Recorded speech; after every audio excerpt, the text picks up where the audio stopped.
You're listening to the West Tech Podcast, powered by West Recruitment. Let's go!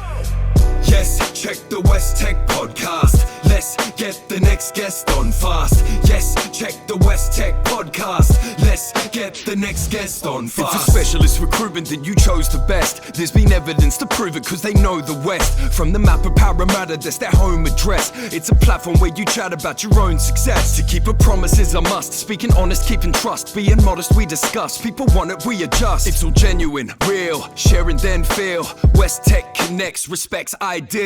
You need the right team, the right piece, and we can find leads like these. We keep it timely and high speed. Keep up with IT and life's needs. So if it's candid conversation with a chat, or expanded information to unpack, the brand is contemplation, it's a fact. A West Tech can tell you where it's at. Let's go!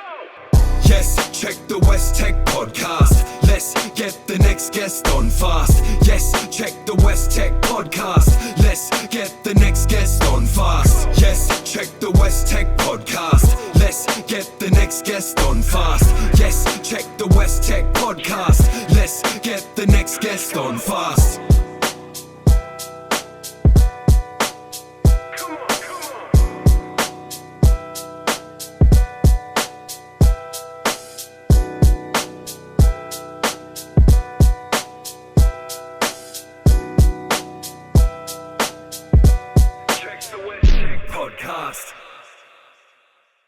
Welcome back to the West Tech Podcast. Today we're sitting here with Sid Jolapara, who's out of AWS. Sid's got a really interesting background. He is bilingual. He does speak technology as well as accounting and finance, being a qualified chartered accountant. So we're going to talk about his career journey to date, what he's doing with AWS, and obviously the industry is cloud computing and where that's headed. So hopefully you enjoy his story and some of the hints and tips he's happy to share.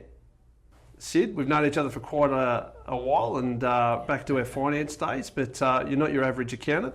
Mate, thank you for joining us on the West Tech Podcast. No, thank you for having me. Really excited to be here. Excellent, mate, excellent. So I sort of alluded to you're not your average accountant, and we're not here to really talk about finance today because you work for AWS, but mate, your background's actually very interesting. Qualified chartered accountant, started your life in the cut and thrust of the chartered world. Obviously transitioned out of that and you're a long way from there, mate. Tell us a bit about that career journey. Yeah, I actually started my career back as a cadet, so straight out of high school. I got the cadetship, which was a game changer for me back then. It was quite interesting because that's when the GFC just hit in 2008. So then we're in a position that I actually had a job, which was a really good place to be. So I kicked off my career doing your normal business services, doing a bit of audits, tax, etc. Exciting stuff. And I realised maybe that isn't actually for me. But in saying that, the foundations that you learned there were amazing. So actual accounting nuances and starting as a cadet was really valuable because, yes, you're doing a lot of the low value, low level stuff, but you learn the foundation, the fundamentals of exactly how it works. So it's direct, really cool. Directly transfers into business too. Is something you don't forget. Yeah, exactly. And what was really cool about it is at that young age, I was able to get in front of clients and actually speak to clients and build up that ability, right? Because it's not a normal thing to do. Is go talk to customers and have that sort of conversation. It's pretty daunting. Yeah, in your early 20s, talking to people that are pretty accomplished in the corporate world, and you're just starting out with pimples. Well, I always found it really funny is. Daunting is the right word because you'd go in as let's say you're auditing someone and this customer or this finance person's been doing it for years and this 20-year-old comes in and is checking your work and stuff. I always felt like, I'm not sure if I'm in the right position here. I'd imagine people might be a bit defensive or a bit dismissive potentially. Yeah. And it's why auditors may sometimes not have the best name, but you're there to try and help the business, obviously. Yep. And having that conversation and getting customers to understand that was just a really good learning opportunity for me. Was that what you wanted to do when you left school? It was always going to be accounting. I was good at maths, I'll just jump into accounting, or what other options? No. It actually really relates well to what I'm doing now. I was always into tech. Yep. So technology, growing up in that era where you could just, it's kind of the wild west of the internet, right? And you could just build a website, just jump on and you had those gifts saying under construction, and it was just kind of, the internet was new, and so I always wanted to be in tech. And I remember talking to my dad, and I'm like, I want to be in tech. I don't know, etc. But I really enjoy finance, whatnot. And he said something to me which was really interesting. He goes, "Oh, go be a chef." Why would I do that? It's like, well, the world will always need chefs. Like, you will always need to cook. You will always need food, etc. And it got me thinking of, okay, what will, not a safe option, but what is a skill set that is so valuable, that is, again, the foundation of a lot of other roles. And finance stepped up. And you look at a lot of CEOs and COOs and the leaders, and I did that exercise back in high school. They all have a finance degree, or a lot of them do. So I thought, okay, I'd love to actually go down that finance path. And it kind of got me to this finance tech intersection that I'm at now. So it's actually worked out really well. It's very interesting, because even 10, 15 years ago, people in technology didn't necessarily have a direct or a clear pathway where they'd become CEOs unless it was in a tech or an IT business. Yeah. And I think that's all changing now. We're seeing more CIOs on exec leadership teams, and people and businesses, especially the more progressive ones, have identified that to move ahead, you do need to have technology underpin whatever the strategy is. Yeah. And I think that's not going anywhere. Yeah. So I think that's become the new finance, really. It has, exactly. And the way I think about technology is in relation to that. The first piece of tech is nice to have. It's optional. Then it becomes important. Then it becomes a necessity. You can't operate without it. The iPhone's a great example. When it first came out, businesses were like, no, you can't bring an iPhone into the company and connect it to our network and all that sort of, you can't have emails running on here. Yep. To now, bring your Tool own of trade. phone. It's your phone, just connected onto here. And it changes so rapidly. I think it's the same as like when you had the internet, your ISP bill is now a utility. Yeah, exactly. Like it's not, it's paid like no different water or electricity. It's not like you're going to have a house without the internet. So, so you've gone from being in the chartered world. Yeah, and so I decided to move, and I always think of finance as a doctor to a business. Like I think that's what we are. We can't run the business. There are salespeople that do that. There's obviously the engineers. There's people that actually do. I think one of the cool things about finance is you see it and you actually understand if something happens here in the business, what will happen over there. And so I was thinking, okay, if I'm a doctor to a business, I want to work with sick patients instead of healthy ones, right? To actually make a difference. And doing taxes and audit and stuff, it was that yearly rolling forward files. This is what they did last year and stuff. It just wasn't for me. So I started looking for industries and roles that appealed to me from that helping a business actually going through certain tough periods of time, etc.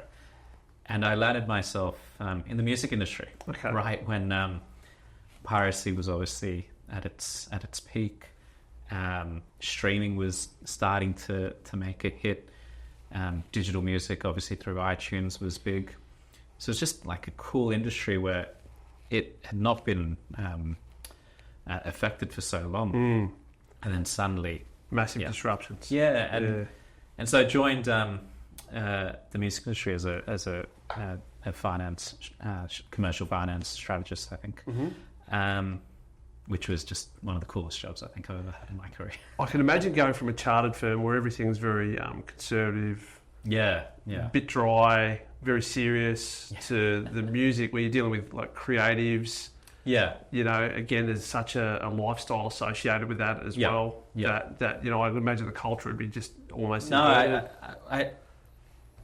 think that, let's say, the last week of my role in chartered, I was sitting in front of customers with a suit, tie, cufflinks, the whole spiel.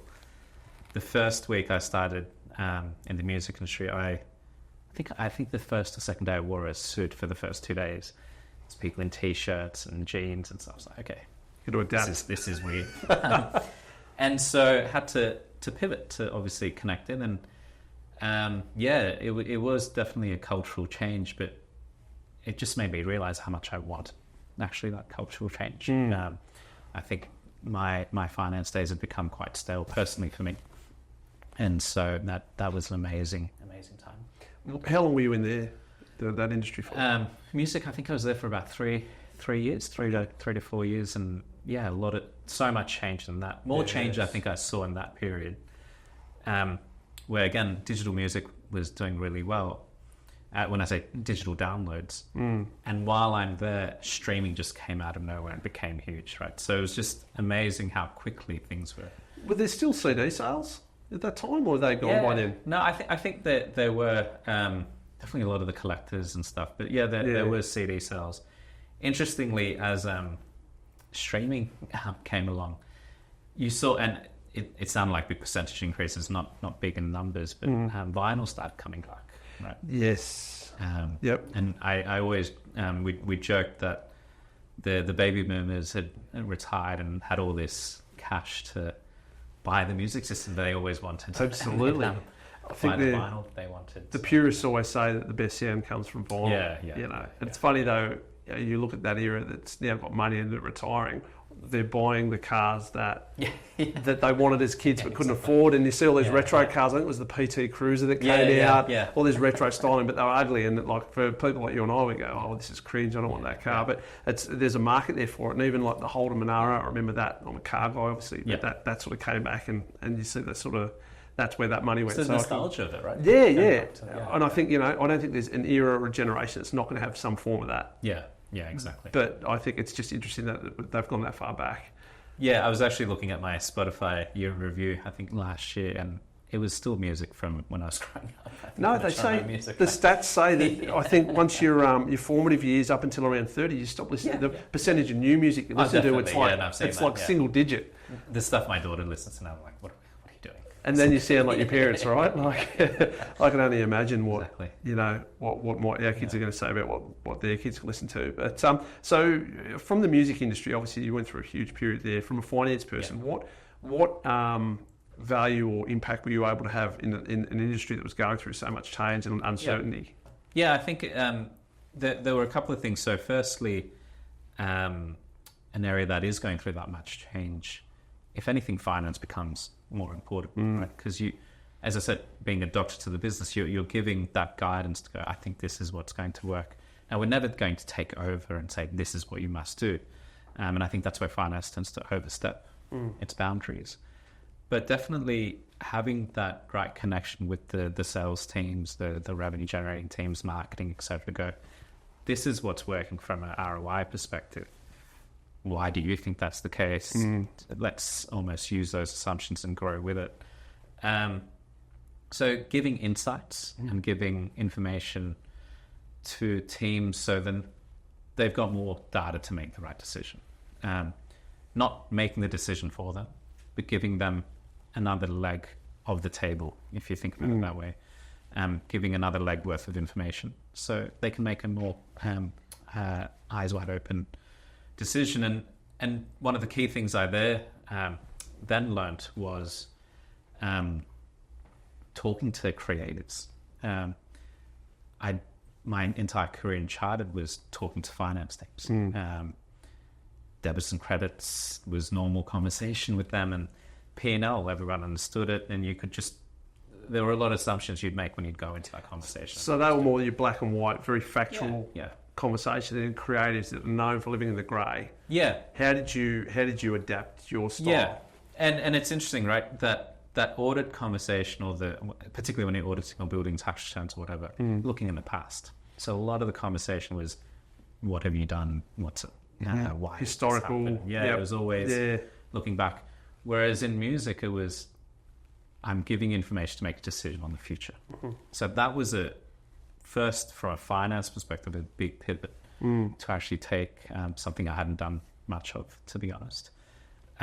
So talking that language, and then talking it in a way that creatives would understand, because you don't want to. You could make the best analysis ever. You could create amazing analysis, but if it's not used by anyone, it's useless.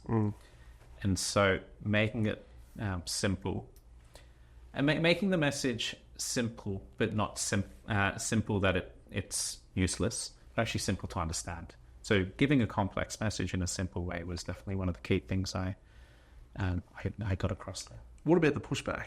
Was it very different if people, I don't think we should do this, or I'm more emotive, I think we need to really do this, because you're sort of saying, well, the data's saying something else. How were you able to challenge in a way that was convincing? Because I think that's an art that you can learn and apply anywhere. But once you have that skill, it's going to help your career. Yeah, I think that's probably the other main thing I learned is there will always be pushback.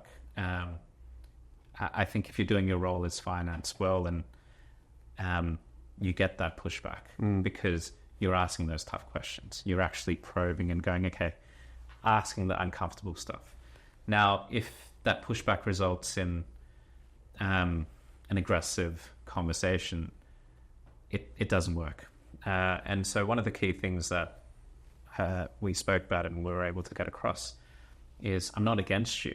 I'm with you to drive this forward, right? I actually want to make you successful. I'm not giving you this information to hurt you or to make you look bad or anything like that. It's actually to help you make the right decision. This is my opinion. What's your opinion? I'm backing my opinion up with data. Do you have data to back up yours? If so, cool. I'll incorporate your data into mine because I might not have had that insight. So being able to provide that insight, but not be so stuck on, this is my insight, I won't take any new parameters or new learnings on, is key, for both parties, right? And I think that's what was really helpful in having that conversation. We were both able to say, okay, it's not personal. We're actually trying to drive the business growth here. And sometimes going, actually your data is changing my opinion. You are the expert in this. Cool, okay, that's fair. Let's see how that goes. If it doesn't work, fine, let's use that as a learning for the next analysis. Walk back and have another look. Yeah. So from there, you left the industry and you joined Woolworths. Yeah. Tell us about your time there. Yeah, so to go from music, it's kind of go back to a corporate culture at Woolworths. Woolworths is where I say I grew up. Right. And what I mean by that is that's where I had my first people management role. First ASX listed company, so just the level of analysis and conversations and stuff was completely different. And so, it was kind of my coming out party, if you will, of, okay, this is a real big organization that everyone has heard of and everyone has an opinion. It's fascinating when you do go to your barbecues and stuff on weekends and you'd say, I work at Woolies.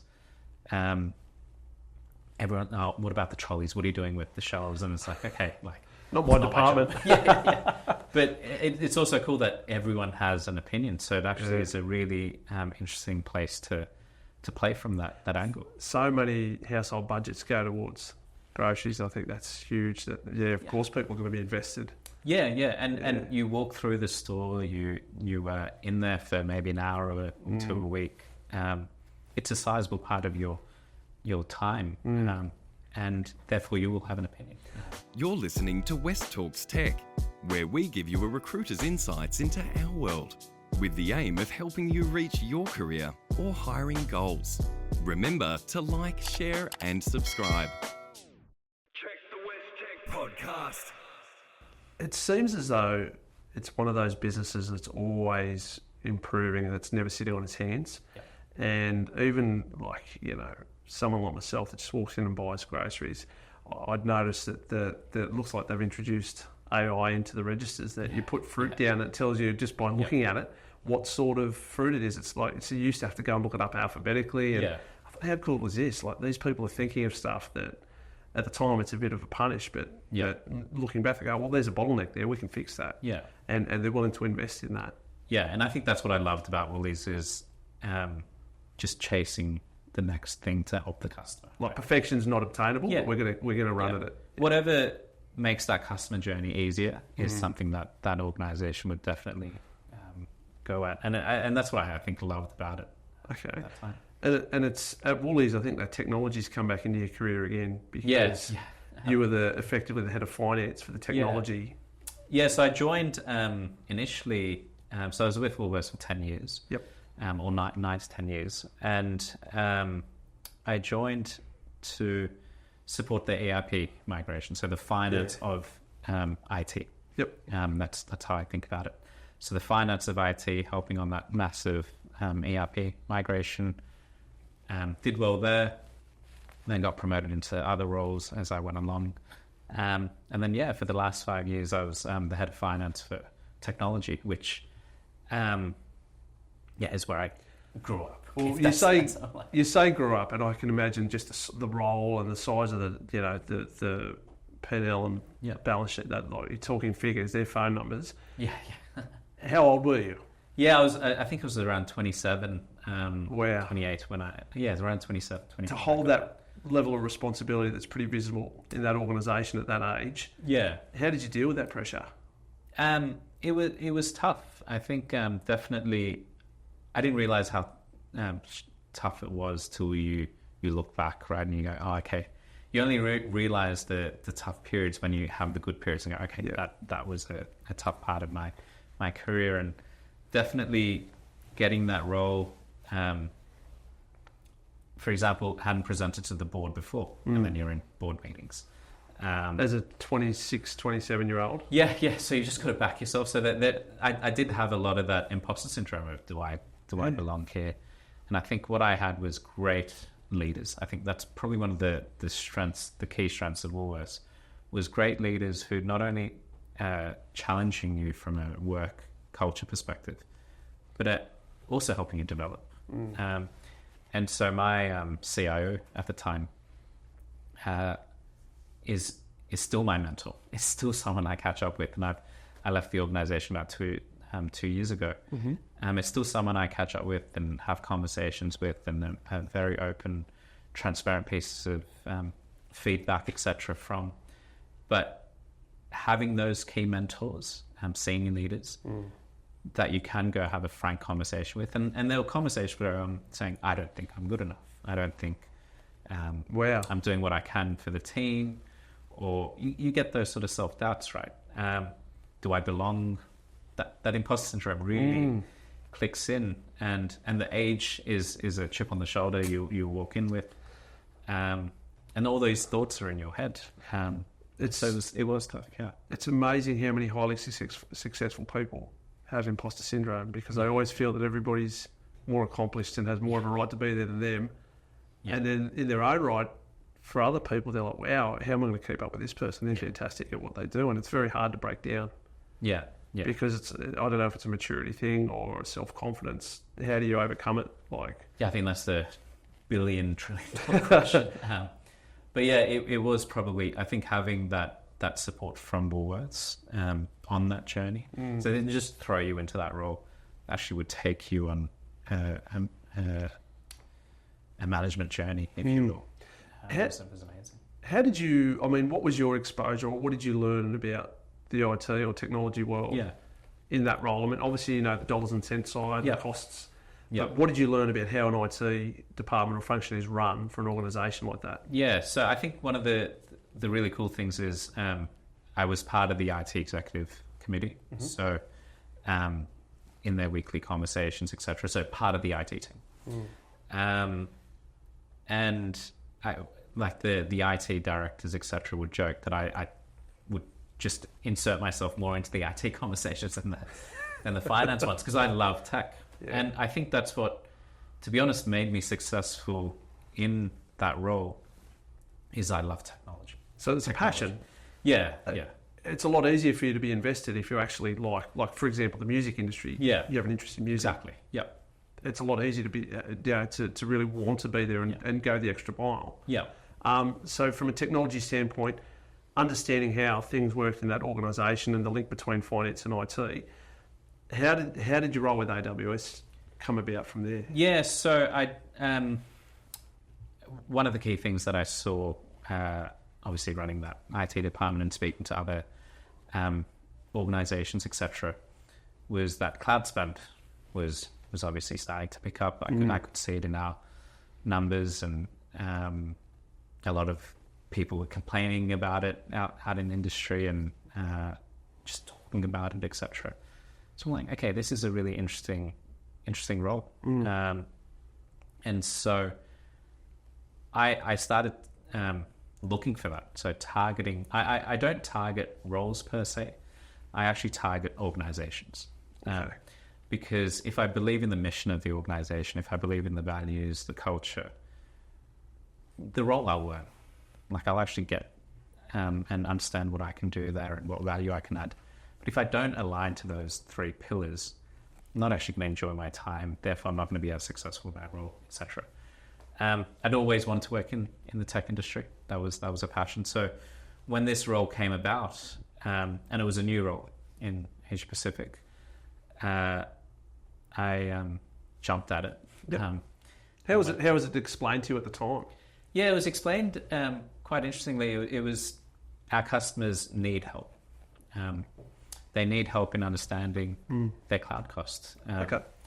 And can you help them? It's like, yeah, sure. Like that's what I've been doing. Yep. I'm in a unique position to speak finance and IT.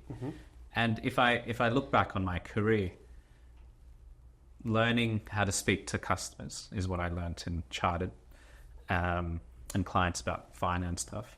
In music, I learned to talk to non-finance people. And then Woolies brought together that finance and tech piece, so really talking to the tech people, right? So talking to IT people about numbers and budgets and stuff. When, to be honest, their number one focus, as it should be, security, resilience, is the application working? That is actually, in Woolworths, are the checkouts operating? That is much more important than are you under or over budget? Yes. That will stop the business operating. So actually learning to talk to the different personas, I realized that this AWS role was building on each one of those skills and actually brought it all together. So it made perfect sense. Yeah. It was actually almost... I love the role because it is a culmination of everything I'm building.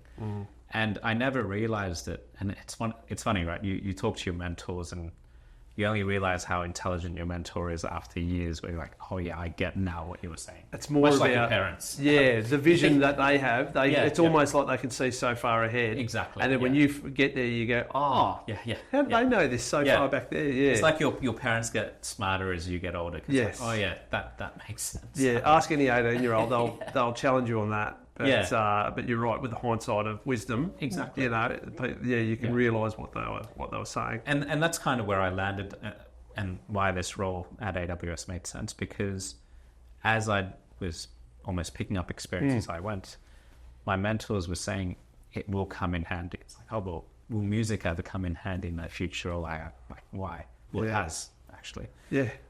Chartered is coming. Like everything has actually been a building block and foundational block to get to where I am today, which is an amazing place to be. And I think if you drive your own career a certain way, you need to have that level of self-reflection to go, where do I want to go? What do I want to do? What am I good at? And how am I going to make that a career? As opposed to following the same path you think you need to follow. It's very, very hard to be satisfied with what you're doing unless you're happy. And it works for you. So I think things are changing now. I think a lot more people are more, conscious of how to manage their career and how to manage their career for them, not what they think people, society, their family, or their industry or profession says how they need to do it. Otherwise, you'd probably be a partner at a chartered firm in town, and maybe like if you stayed there and stayed the course, then and then you wouldn't have had all this. Which is like what I wanted to be, because that was the thing in chartered. Yep, absolutely. You wanted to. Then I wanted to be CEO, or CFO. Absolutely, but it changes. So tell me a bit about, your role, a typical day of what you're doing. What's if you were to describe your job at a barbecue?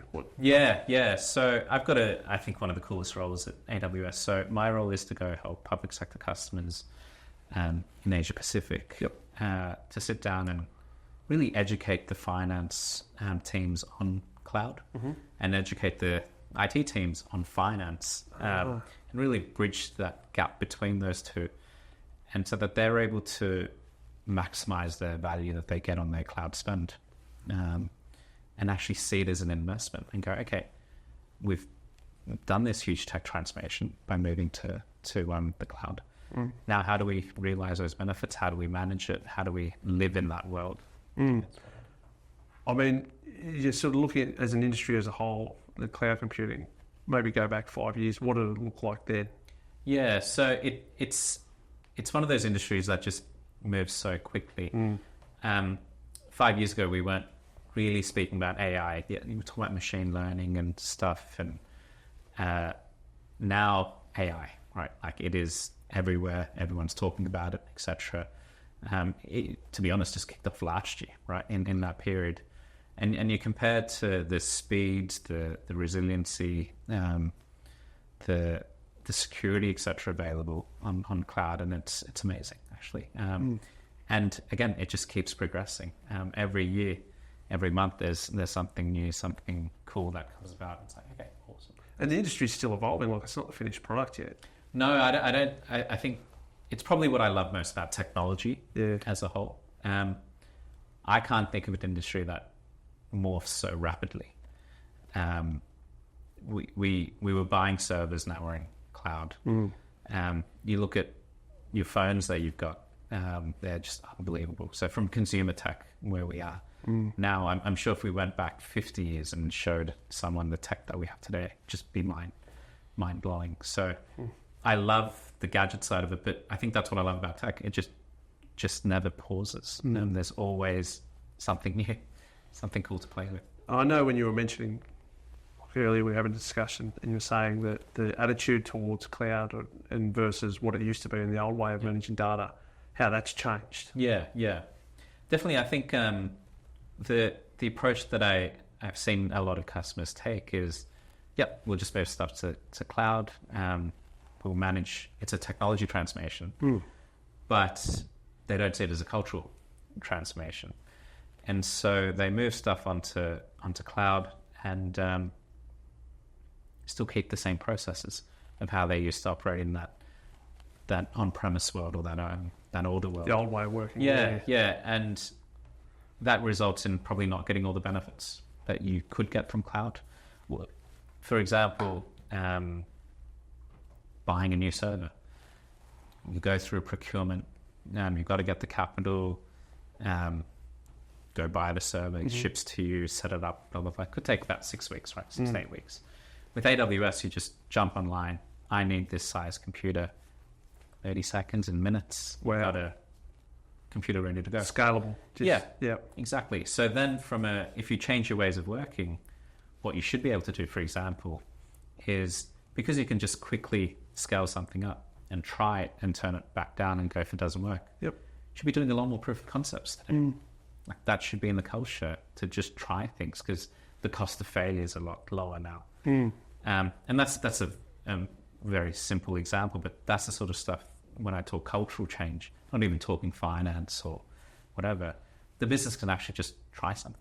Go, actually, you know what, that didn't work. Do you think it's more of an oversight? People just go, oh, they don't really think of it like that, or it's like, oh, well, we're here now, we're fine. You know, I don't think it's oversight. I just think it's culturally, it's just what people are used to, and it's just, this is how we've worked, and this is how it's comfortable. I really think it's just people get into a rhythm sometimes, and you need to disrupt yourself. It's the best way to learn is to disrupt yourself. So that's What, in your opinion, what would be sort of best practice for a CIO or someone that oversees the data for an organisation? What is good management? Management of the cloud. I think definitely depends obviously on the size of your cloud spend, but where possible, having I would call it like a cloud business office, right? Someone who, or a team that looks after the cloud. I don't mean the vendor contract and all that sort of stuff, but actually what are we building on here? What is the guard frames, right? The guardrails on how do we ensure that people just aren't randomly turning on stuff? Because yes, it is easy to turn on stuff, and that's a benefit. You do it too much, and your costs will blow up, right? So, what are those rules and guardrails? How do you ensure that you're getting benefit and value for what you're actually delivering? how do you manage it from a financial perspective, aka bringing your finance team on that journey and not just sitting in IT. So actually having a space, a dedicated team that can actually look at it would be an ideal place to be. If it's a smaller organisation, how can someone get the benefits without having the resources? Yeah, so I think really connecting in, so if I use AWS as an example, really connecting in with AWS and all the support that it does offer. Just our website is just the sheer amount of information. So when I need to learn something, I go onto our website and just search on, then there's information. So just we make so much information public on this is best practice, etc. Using that. Yep. And then ideally, I think it all comes down to education. So educating your team, and I would say the IT team, on how to get those benefits of cloud, how to manage the cloud. And if I bring it down to a cost perspective, educating them to say, yeah, it's really easy to turn something on. But if you leave it running for ages and no one's using it, well, it costs you per minute or per hour. So turn it off. I think you've 100% hit the nail on the head, though. Then when people look at projects, they talk about the cost to get it in, not the cost to maintain it. Yeah. And I think that more needs to be done from an effective management or a leadership standpoint to realise that things are changing. Like a lot of services are now subscription based. And unless you realise that you're getting the full benefit for what you're paying, you're right. And nearly all of them, you're right. You can scale if it's by seat or the size of the organisation. You can tailor that to suit, and it's easy to budget for because it's generally like you get the invoice monthly. Yeah, exactly. Yeah, and you think about those sort of licenses, right? The old licenses were all you can eat. So here's an upfront payment, and you can have as many users as you want. And just it's an enterprise license, and there you go. For software, now it's per user. So if someone leaves the organization and you don't turn it off, you don't have those mechanisms in place, that governance, that process, you are wasting money. So to your point, we've moved from that upfront managing, buying the physical asset. Yeah, buying the physical asset or the software license and stuff. So spending a lot of time building that upfront business case to much more focus on managing the ongoing, right? The joke I used to say to people and customers is we spend a lot of time working on the wedding and didn't really care about the marriage, right? Now it's the marriage is actually a lot more important between finance, procurement, IT. But actually the wedding day, turning something on, there's not a lot of time and effort there, right? So our shift, we've pivoted completely. Your energy needs to be on maintaining a good marriage. That's a really good analogy. I like that. What are the risks in getting it wrong? What have you seen? Yeah. Well, just blowing out your costs. Right? Okay. So, and really not getting the benefits of what you signed up for. So one of the key benefits of moving to the cloud is it should be cheaper than what you've been running, because the spend will go with demand. You don't let's if I take Christmas period as an example, when sales are high for a lot of organizations, they might have a lot of infrastructure sitting around during quiet periods to ensure that they have enough capacity at that peak, but it's being wasted at other times.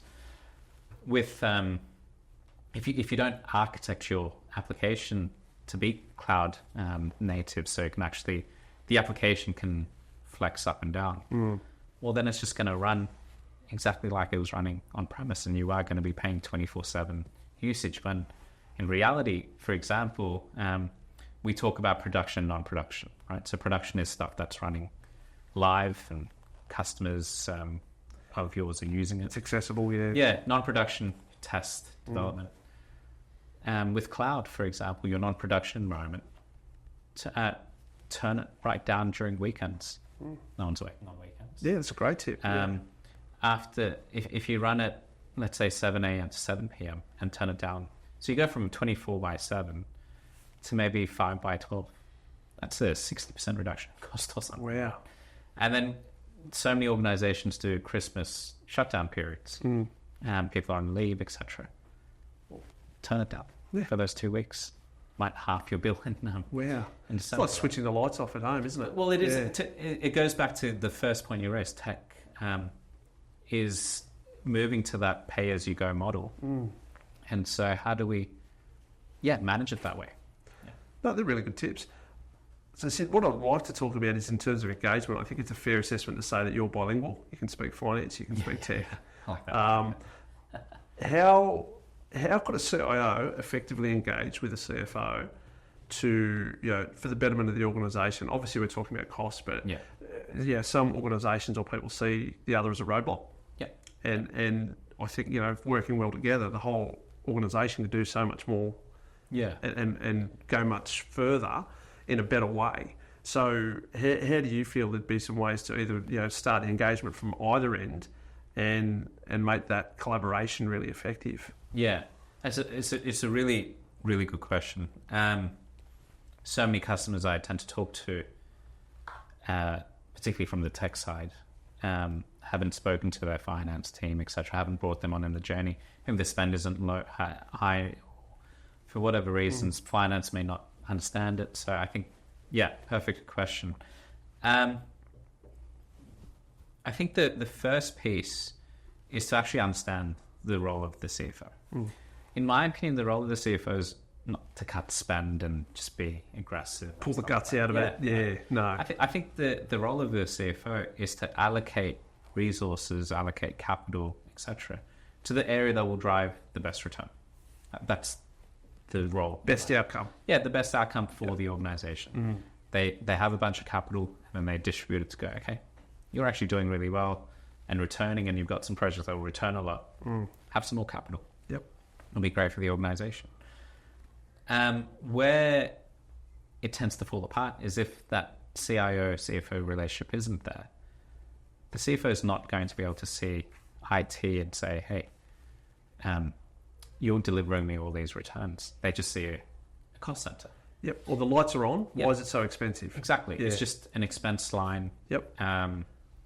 And so why should I give you more money or something like that, right? It's not going to really drive that conversation. Well, they're not seeing the value, are they? And that's the piece. The more the CIO can talk to value, in my opinion, that will enable that conversation with the CFO. So not saying, hey, we put in this application and it's really resilient. And here's the bill. Yeah. But because we've put in, I'm going to use, let's say, a BI tool as an example. We've put in this BI tool, and not just going, it costs us $1 million a year to run. But here's a BI tool, and because of it, your different teams within the organization, the sales team, marketing, finance, are able to do analysis much quicker. They're able to deep dive, and because of that, they're able to see this data set in a much clearer way and see these insights. And so we've made these business decisions because of it. It's like, okay, that's why I put that tech in. On the West Tech podcast, we sit down with IT leaders who are doing great things and learn about their journey to help you on yours. Remember to like, share, and subscribe. Check the West Tech podcast. Do you think if a business is looking at spending on a new product, is it worthwhile to get finance involved through the procurement phase? Because I know from a technology standpoint, some IT people are just fixated on a product. I know that product, I'm going to go with that. Yeah. That might not be the best available in the market for that organisation, but according to that person, no, we need to have that because I know it. Yeah. If you engage with a finance person, would you recommend that in the procurement process? Like, if I take that back a bit and talk strategy on that product, it's quite interesting. You ask, it's a really interesting question to ask IT people, what's your, for a specific area, what's your tech strategy for that area? And if they respond with, our tech strategy is product A, it's like, no, that enables your strategy. That's not your strategy. Your strategy might be, I want to increase revenue, or it helps make HR more efficient, reduces the cost of X, Y, Z. That's what I want from my strategy. And I'm going to put in this product to deliver it. And to your point, I see a lot of IT people think of the product as the strategy.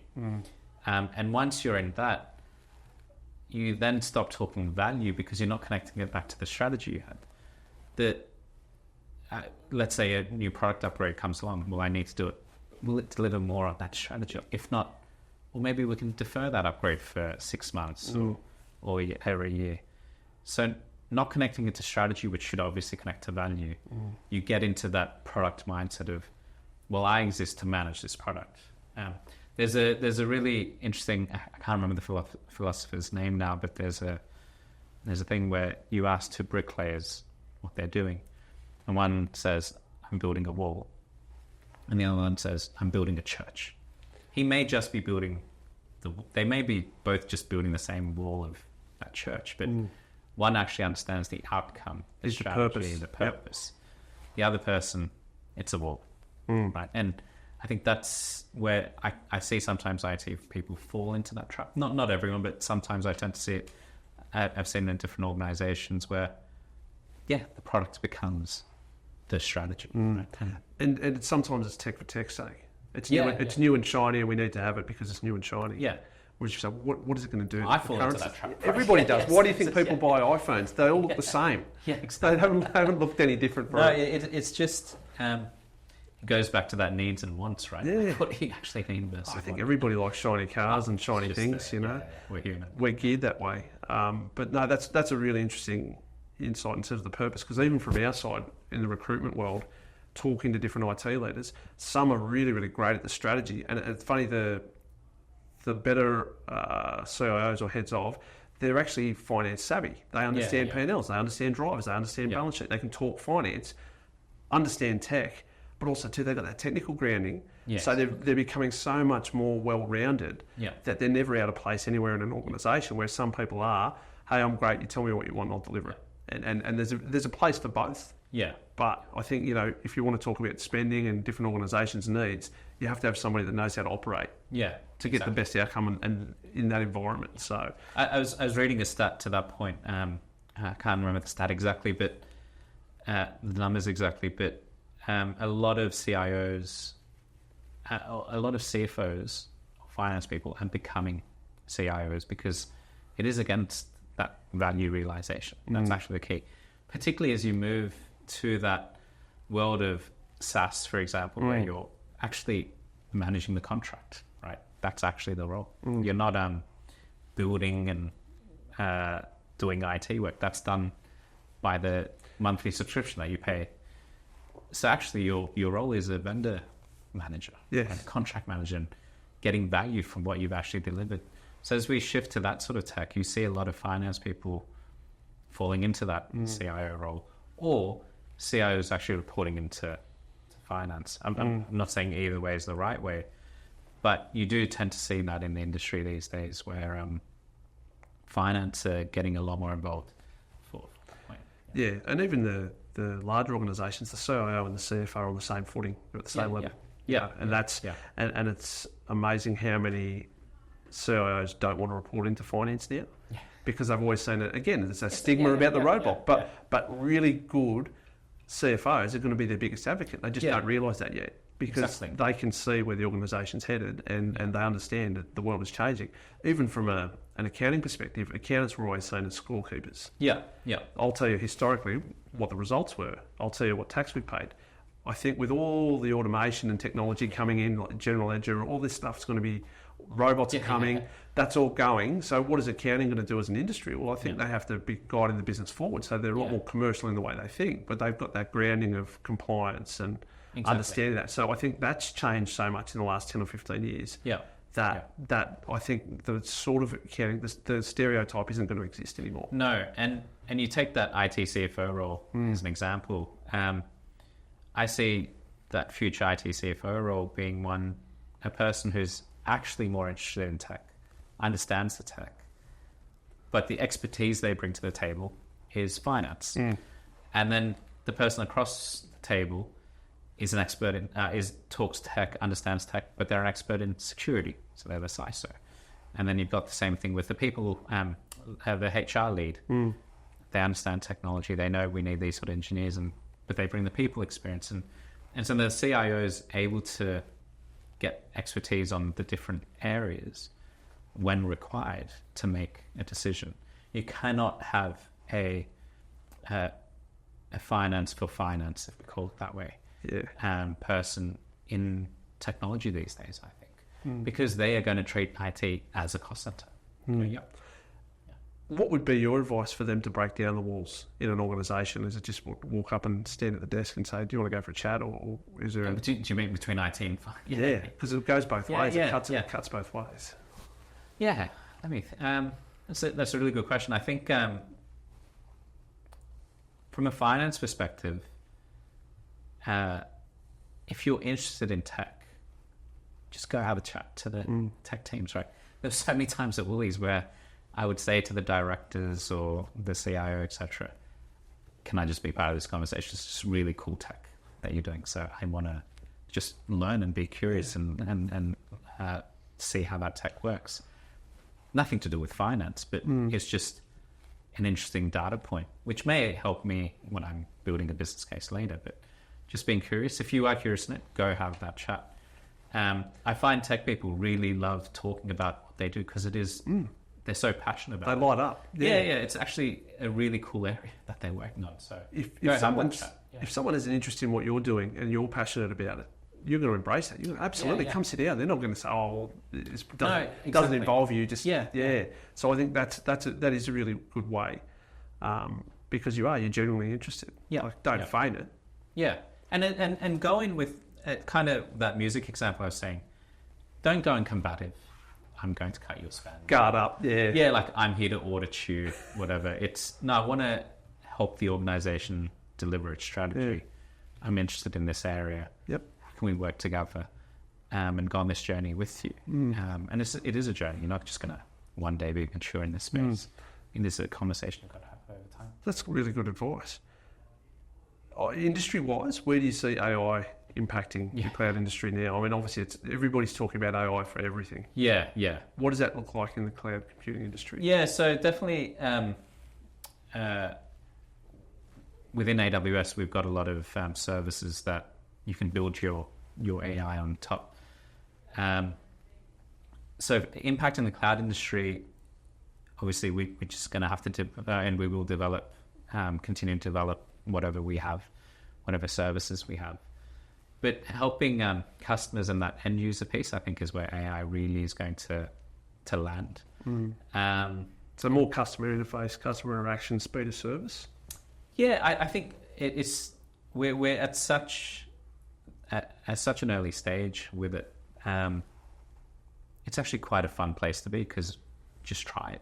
Like I would really recommend people just go, okay, how can I try it? And my Woolly CIO said this, which just really resonated with me. Think about AI not as a tool that will replace you, but as a tool that will be another tool in your workbench. Sometimes you need a hammer, sometimes you need a spanner, and this is just AI, right? So people using AI won't replace people. People using AI will, right? Yes. People who again, I'm gonna be the accountant and bring up Excel. When before Excel, I'm sure people, when Excel came around, say, "Oh, it's gonna replace jobs and stuff." It's like, no, the ones who got better at using Excel and were guns at using Excel were able to output a lot more for the same time. But it didn't replace that important role that exists. It changed the way the role was performed. Yeah, and I think that's it's just what all tech does. And so I think I wouldn't be fearful and say it's going to replace things. That's definitely not where my mindset goes. I think it goes more to embrace it and learn from it, and maybe able to get rid of some of the mundane stuff that you don't want to do in your own role. But use it as a tool. Don't use it, in my opinion, and this is my personal opinion, don't outsource your brain to AI. There is something to be said to the human brain and the creativity that comes from it. But use it, again, like you would any other tool. Well, that's really good advice. Now I'm going to ask the final question. I'm going to ask everybody that comes on the West Tech podcast this question. Yeah. What advice would you have for your 20-year-old self? I think don't be fearful of change. I've changed careers almost and gone down different paths, but the mental anguish that I tend to go through when I'm making that change, and am I making the right decision? And every role change, the first 3 months, I just want to go back. Have I done the right thing? Yeah. Is that, what did you put that down to? Is it just... I think just being comfortable, and being comfortable in being comfortable. It's a complacent place to be for myself in my sort of mindset. So I do, in a way, chase change. I'm also really fearful of it. And so what I tend to do is overanalyze the situation completely, right? To go, okay, is this the right decision? So applying for AWS, well, okay, what will it look like? And really, but I look at some people, particularly a lot of leaders who are able to just completely pivot careers or try something else differently, and it didn't work, and we'll try something else. There's an Amazon principle that I love now, having worked at Amazon and seeing it. We call it one-way and two-way door decisions, right? So a one-way door decision is one that you walk through and you can't come back, or it's very difficult to come back. It's going to be very expensive, or there's a lot of public-facing issues or something. It's a high cost to come back. Whereas two-way door, if the decision doesn't pan out, just walk back. Just nothing lost. Yeah, and it's just, I think, using that sort of mindset, working here and just applying it to normal everyday life. Actually, this is a two-way door decision. What have you got to lose? Yeah, if it doesn't work, just go back. It's not a gambler's mindset, though, is it, if you assess it for what it is? Yeah, exactly right. Yeah. And I think applying that sort of thinking, I wish I had heard of one-way, two-way door decisions back when I was 20, because it would just really calm that brain, that reptile part of the brain down to go, it's okay. Yeah. Like, the fight or flight, it's okay. Like, see where it goes. Yeah. Let's see where it goes. Yeah. And if it doesn't work, just go another way. Especially if you've got the benefit of youth on your side. It's not like, I've gone so far down one path, I can't go back now because, I have age against me. Yeah. Whereas you go, no, I've got time. I can go and do that. I can try something else. I can do this. I had a leader say that exact thing to me in 25. It's like, why are you scared? Like, you're at the infancy of your career. And take where I'm working now, AWS, doing cloud stuff. The cloud, in the way it exists today, didn't really exist when I was in high school. And I'm working in something that really, didn't wasn't operate. an industry when it wasn't an industry. It wasn't as big as it is now, and as critical to just day-to-day life. And you look at that and you go, okay, our kids today, like, we can't, and I look at myself and my 20-year-old self, don't focus on just learning at doing your job really well, but learn those foundational skills as well, right? Talking to people, talking to customers and empathizing, etc. Because those are timeless. But I remember I spent a lot of time becoming a gun at Excel. Yeah. You're not using it now. Don't live in Excel. As in, I touch it, but that's a tool where I think there's a AI tool you can jump onto, where a website, and I think for Excel tools, where you go, this is what I want my formula to do, and it'll just give you the formula. It'll do it, yeah. Oh, man, if only. Yeah, like, why? I spent time, I think, specializing in skills that weren't long-term. Yes. But at the time, it wasn't going anywhere. No one saw the end of Excel. We're like, you have to be a macro-level Excel user. Yeah. Like, I remember trying to teach myself macros. What if you're a VBA, like your Visual Basic or a SQL? Everyone was like, wow. This person, I genuinely was going down that path. And I did teach myself programming, and I haven't done it for so long, because I don't need it. What's funny, my kids are in primary school. They're learning programming. Yeah. Like, it's going to be, like, what will that look like? I'll end up working for them. Yeah. And it's just, you said bilingual. It's not a language. It is. It actually is a language. And I think one of the key things we can learn from that engineering programming mindset is that trial and error. Does it work? I really love that sort of engineering mindset of, if it doesn't work, use the new data to pivot somewhere else. And that's what I love about Amazon. It's so data-driven in its decisions, etc. actually, works really well. Great. Well, I'm sure your 20-year-old self will be very happy with where you're sitting right now. Sid, thanks very much for joining us on the West Tech Podcast. No, thank you for having me. Excellent. Hopefully you've got some good insights from Sid. Look out for the next episode of the West Tech Podcast. We hope you enjoyed our discussion today. If you like what you hear, please like, share, and subscribe. And we'll see you on the next episode.